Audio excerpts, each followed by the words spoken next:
You thought Boobs 1 was big. You thought Boobs 2 was big.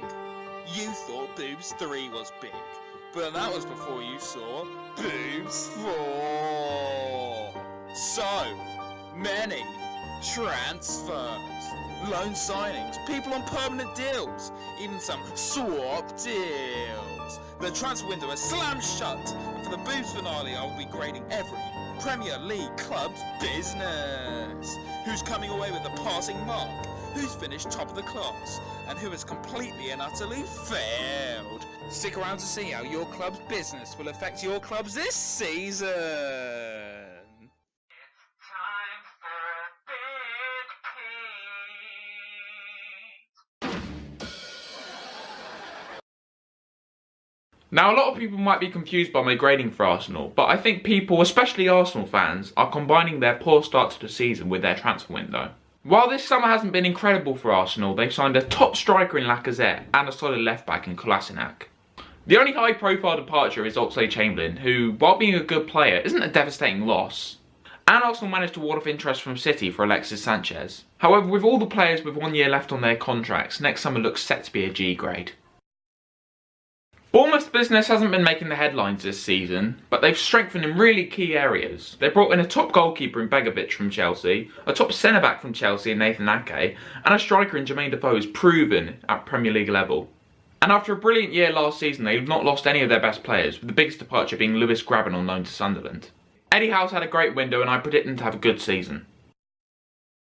Brighton have sent out Norwood and Lualua on loan to Championship clubs. David Stockdale, one of their best players last season, has left to join Birmingham, and their left-back from last season, Sebastian Pocognoli, has not rejoined the club. The players which have come in will help, players such as Pascal Gross, Marcus Suttner, Matt Ryan in goal, and also Tim Krul on deadline day from Newcastle. Izzy Brown has come in on loan from Chelsea, and Jose Izquierdo has come in on a club record fee from Club Brugge. Another midfield signing is Davy Proper from PSV. So it's fair to say Brighton have some classy players in midfield, but they look frighteningly short up front, and for that reason I just can't give them any higher than a C. Barton, Keane and Gray were all in the first team picture last season for Burnley, if not crucial players. Walters, Bardsley, Cork and Wells were all fringe players from other lower Premier League teams, and aren't exactly inspiring signings. Taylor and Wood look good signings from Leeds though. It's a passing grade for Burnley.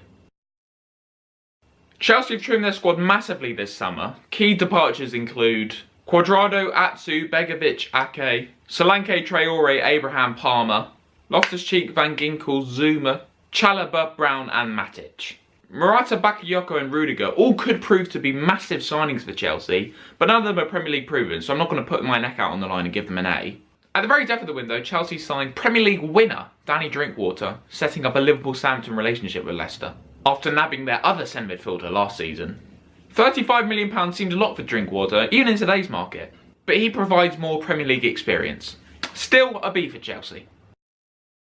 I was prepared to give Palace a D before the late signing of Mamadou Sakho. Their squad was too small last season, and while I trust Big Sam with a small squad, I would not trust Frank de Boer. They did well to hold on to Zaha, and Loftus-Cheek looks a good signing. Sakho brings presence into a heartless back four, although I'm not sure he's well equipped to play in De Boer's preferred style of football. Nothing special from Palace this window, but not bad. Everton shipped out fringe players, which left space for Koeman to bring in decent players all over the park. However, their best player was Lukaku, a striker who's now been sold, and I'm not convinced they've adequately replaced him, so it's not an A. Huddersfield have had a fantastic window, which is why I predicted them to stay up. They've lost none of their first team players. Obviously Wells has gone to Burnley, but he wasn't starting for them this season. Kachunga Moy and Casey Palmer have all returned to the club after spending last season on loan. Championship favourites Tom Ince, Danny Williams, Scott Malone and Rob Green have all come in, meaning Izzy Brown and Danny Ward not coming back in is less of a concern. And they brought in Porto and Montpellier strikers Departure and Mounier to provide the goals. Excellent window for David Wagner. It's a shame for Leicester because everything was going so well until Drinkwater completed his last minute killer move to Chelsea. However, somehow their two best players from their Premier League winning season, Mahrez and Vardy, are still at the football club. Vicente Iborra has come in to provide experience in the middle of the park. Iheanacho is a young player with promise with an insane strike rate record. And Harry Maguire looks a good coup at £17 million.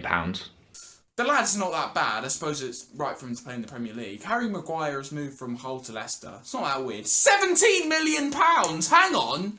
It wasn't so long ago, world-class players like Fernando Torres was moving from Atletico to Liverpool for £25 million or whatever it was. Now some centre-back from a relegated team who, to be honest, I'd never heard of, has just gone to Leicester for £17 million. I mean, who the hell is he? Unbelievably, Liverpool have lost no one of note after weeks of Coutinho speculation. In fact, the biggest departure has actually been Lucas Leiva, and I think that says something for how good their window's been. In the last couple of days, Keita's deal has gone through for next summer, and Oxlade-Chamberlain has rejected Arsenal and Chelsea in favour of a Liverpool move. When you add these incomings to Salah's signing earlier in the window, it's been a great summer for Liverpool. City have been in desperate need for a window like they've just had for years now. The deadwood which have been rotting away on the bench have finally been shipped out. To add to that, they've splashed the cash big time on Bernardo Silva, Benjamin Mendy, Danilo, Kyle Walker and Edison, which is why I'm tipping them for the title. A much needed window for City.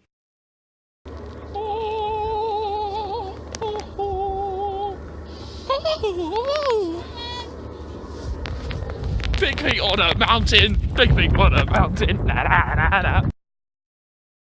Rooney and Januzaj, despite only a few years ago being crucial players at Old Trafford, have been rotting away now for a while. So their moves away are positive. The reason United have done so well is the quality they've added to their spine.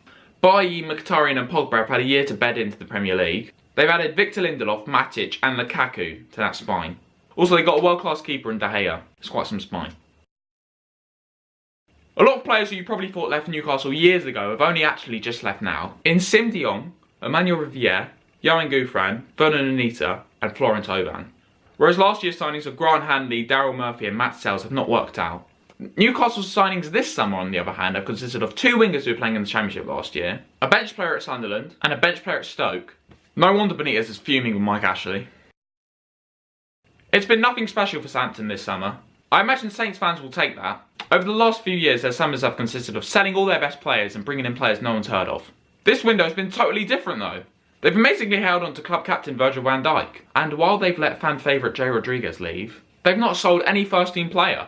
Also, they've brought in a big money centre midfielder from Juventus. It's been a steady window for Saints, and that's just how they'd have wanted it.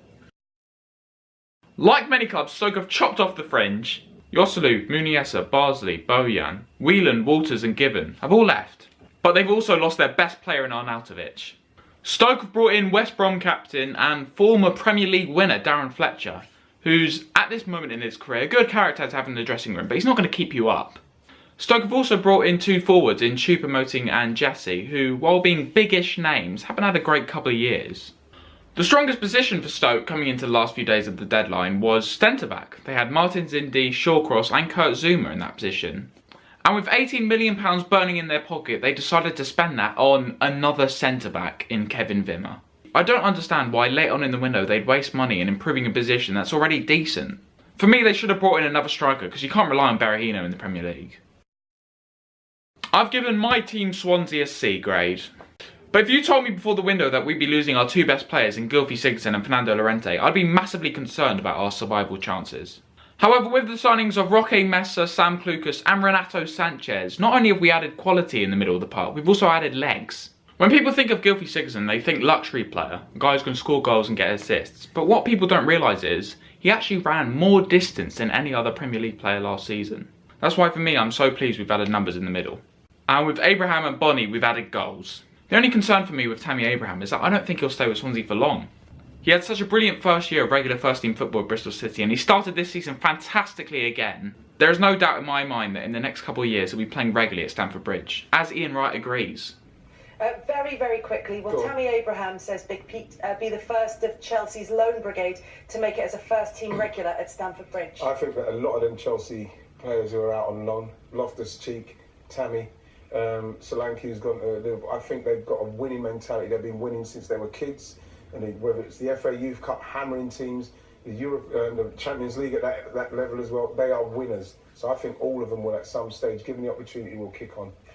I think last season we underachieved with our squad because of Bob Bradley. We could have got top half. In the second half of the season we showed form which could challenge for European places. This season will be alright, and with Paul Clement I think we'll stay clear of relegation trouble. Spurs have had an odd window. For a long amount of time it looked as though Tottenham are having the worst window in the Premier League. Even when Davinson Sanchez joined late on in the window, I wasn't that impressed. Just because someone costs a lot of money doesn't necessarily mean they'll be good. Serge Aurier was the first of their deadline day signings. He came in to replace Kyle Walker from PSG. He's a massively controversial figure who I'm sure will be widely hated by everyone except Spurs. Another bit of shrewd deadline day business was bringing in Fernando Llorente from Swansea. Finally, Spurs have a competent backup to Harry Kane. If it wasn't for Aurier and Llorente, Spurs would be looking at a fail. But of course, Levy had to have some deadline day fun. Watford have sold a few players who were in and around the first team, but no one huge. However, they bought cleverly. For instance, they signed Tom Cleverley. They also brought in some creative midfielders in Will Hughes, Nathaniel Chalobah and Richarlison. And their record signing is now Andre Gray, who's sure to add goals. It's a massive coup for Watford, having signed him from a direct rival in Burnley. West Brom have gone quietly about their business this summer, and I've been impressed.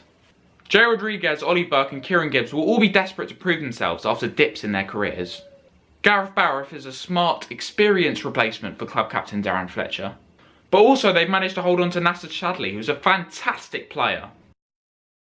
West Ham have let Snodgrass Faguli, Randolph Nordveit, Arbeloa Toure and Kaleri all go. They all featured last year, but none of them massively impressed. They needed to improve in certain areas, and did so. The Arnautovic, Chicharito, Hart and Zabaleta deals were all completed very early on. They're all Premier League proven. And I'm sure Arnautovic and Chicharito will come good for them, scoring goals for fun. Alright guys, so those are my grades for every Premier League club's transfer window. Leave your thoughts on how your club got on in the window in the comments below. Make sure you like, subscribe and share. I'll see you soon!